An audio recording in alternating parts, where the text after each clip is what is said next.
the music scene in Atlanta, do you feel like you personally get the credit that you deserve for developing the futuristic sound?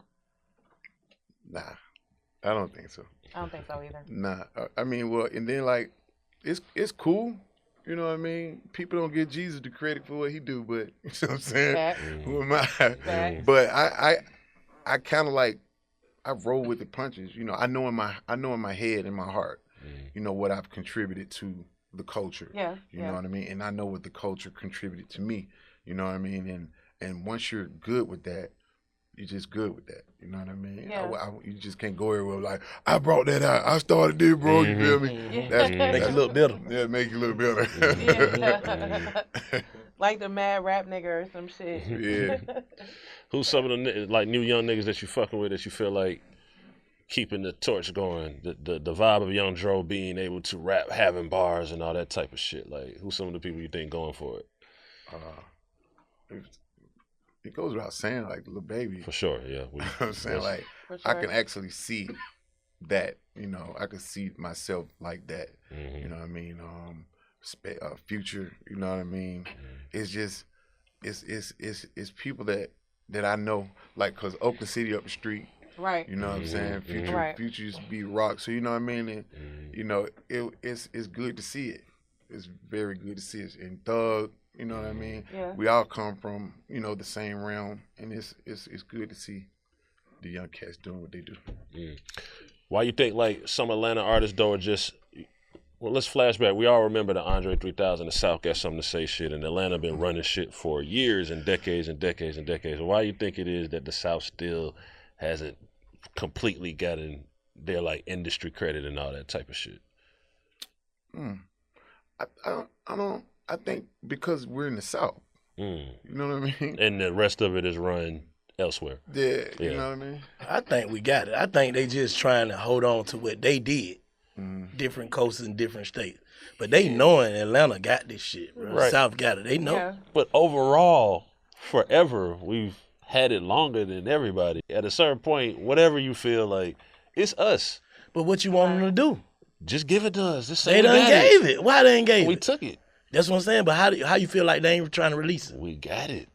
Exactly. That's what I'm saying. That's what I'm We got it, but sometimes it's like you want to hear them say, you got it. Yeah. See what I'm saying? I get what you're saying, yeah. It's still like, nah, I'm telling you, so-and-so and so-and-so and so-and-so, that's cool. We got love for everybody. But so-and-so and so-and-so sound like they from Atlanta. I seen a goddamn somebody, I think New Face posted a picture with like Andre 3000 and Big Boy with the coach, and they had all the Atlanta rapper. I ain't even know it was that many niggas. We don't ran it You know what I'm saying? since 90, whatever, you know, we don't ran it. Ain't nobody can't fuck with the city, bro. But especially like the last like 10, 15 years, like there's nobody fucking with us, period, at all. Nah. A dub, really, if you want to go. Yeah, a dub. Over a dub. Who motivates you though? What the guys I just named, seriously, where Future really motivates me. I think I did a mixtape, and it just had like 6 or 8 Future songs that I just remixed and did myself. Thug, like Ghana, On Phone Kid, a lot You of smash that Pushing P song. yeah, you know, You and I would have used all P's. Right. And all soliloquy. Yeah, I did that, you know what I mean? Yeah. So I think we win because of unity too. You know what I mean? It ain't never for one of us to see each other and go straight in, and you know, it's a lot going on in the city, but when it's time to come together, we do. Yeah, without any politics or any extra like red tape or no shit like What's that. your live show looking like? My live show like an Adderall. that thing go. You know what I mean? I mean, like that's one of the things that I really like to do. You know what I mean? Like when I tell a person, when they be like, well, it's like I don't consider myself as having a job because I really love what I do. So when I'm out at a live show, my voice get a chance to be heard differently than it does on an MP3 player, you know what I mean, or coming through your speaker. Like you can actually see the veins in my neck, and you know, see me giving off energy that I've been holding in, waiting to get to that city. You know what I mean? So has your live show changed at all now that you are completely like not under the influence of anything? Because you know a lot of people say that you know the drugs help them like go crazy on the stage and help them perform and last longer and you know what I'm saying, all that kind of shit. So now that you're free, like is there a difference or no? Yeah, when I got out of rehab, I came straight to birthday bash. I was scared. Like I was like, well, I was like, I usually feel like this, or if I'm at a show, man, let me get a couple of pearl, I'm going. You feel me? And then next thing you know, I got out, and then I had a Red Bull in my hand. I was like, but this is weird. You know what I mean? and then when I got through, nobody was around handing me nothing. You know what I mean? I had a sober guy with me, a sponsor, you know what I'm saying? He was standing, my boy Danny was standing with me, and he was like, you got it. I was like, I hope so. But actually it came out good, you know what I mean? And now, you know, you just change the rider, you know what I'm saying? And if my road manager want to, you know, have him, you know, indulge or whatever, they could do that. But in my ice and water and Red Bull or something like an energy drink. You feel like like at this moment you're trying to build trust back up for somebody to be able to offer you to come on a tour or something, to actually know that you'll show up and shit. You know what I'm saying? I want to build up trust in myself. Not for sure. Yeah, for sure. For your own shows and shit too. Yeah. Yeah. So when I was like, because if I can't show myself, I most definitely can't show you. You know, so when I'm like, okay, so get it right in my own head, and then and hope you're watching. Yeah, you know what I mean. That's what I rely on. I hope you're watching more than me coming to you, explaining to you that I'm clean. I'm not for sure. I'm sure. So I just let it show through the work. Yeah, actions speak louder. Yeah, I usually be on time. You know what I mean. So I try to be straight up and down, you know what I mean? So I can actually gain that back. But like one thing that's in my head that I'm sure of, like what God got for me, nobody could take it. Like, and whenever it's ready, you know, it'll still be there. You know what I mean? So once you get it right with God and yourself, everything comes after that in 10 times fold. Once you sacrifice giving that up, you know, it's like God has something like behind his back. And then he's asking me for what's in my hand, you know, and if I give it to him, he gives me, you know what I mean? So I'm waiting on my trade out right now. Fact. Yeah.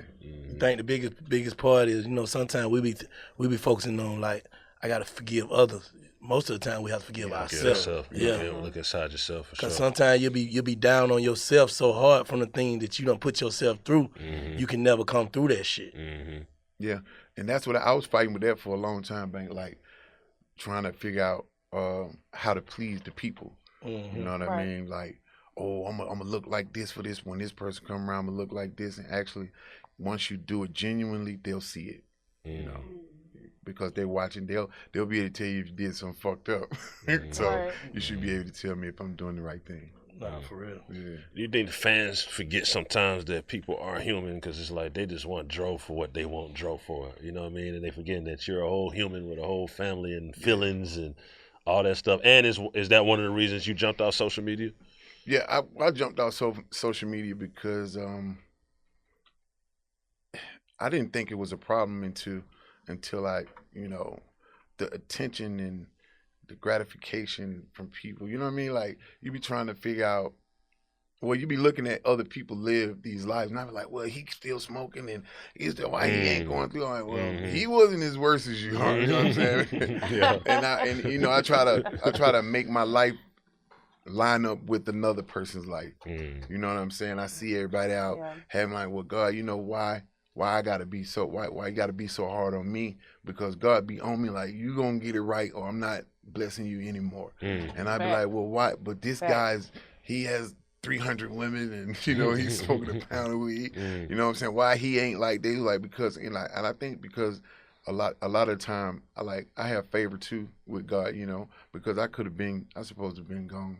You know what I mean? I supposed to have been gone. And it's all in your prayers, what you done told God, too. Yeah. You know what I'm saying? You ain't following suit. Yeah, exactly. That's what it is. Yeah, and then it be your life. Like, nobody else has your problems. These are my problems, you know. And what I got to do to get out of this has nothing to do with you. Okay, so I don't know if you like ever talked about this in an interview or whatever, but back, I don't remember how long ago. I think it was maybe like a year, possibly 2 ago. You had a situation with some banana pudding, right? Yeah. And it was blown out of proportion, like, you know, it made to be like such a big deal to the point where, if I'm not mistaken, like law enforcement had to get involved and it was like this whole big thing. But I want to know, like, what actually happened with that shit, because they made it seem like it was just some of the most unbelievable shit and it didn't even make sense, like the way they were explaining it. It was, and they, I mean the media people or whatever. Yeah, it was 4th of July. Me and my baby mom, you know, we was having a cookout with the kids, and it was, you know, and the banana pudding was just very good. So we got into this argument. Yeah. And you know, when we was arguing, we kind of like let it go because the kids was around, and then we both was at the refrigerator. And it kind of caught and back up I was a little bit. grabbing the banana pudding, and I was like, and you know, I think I was agitated coming down off something, and I was like, oh, and what was that shit you were talking about earlier? And so we arguing. So when we arguing, you know, I had, you know, I'm getting mine, and she was getting hers. So we ended up letting it flow outside. So we arguing. So when we got outside, you know, my ego got in the way. I went to yelling, and you know.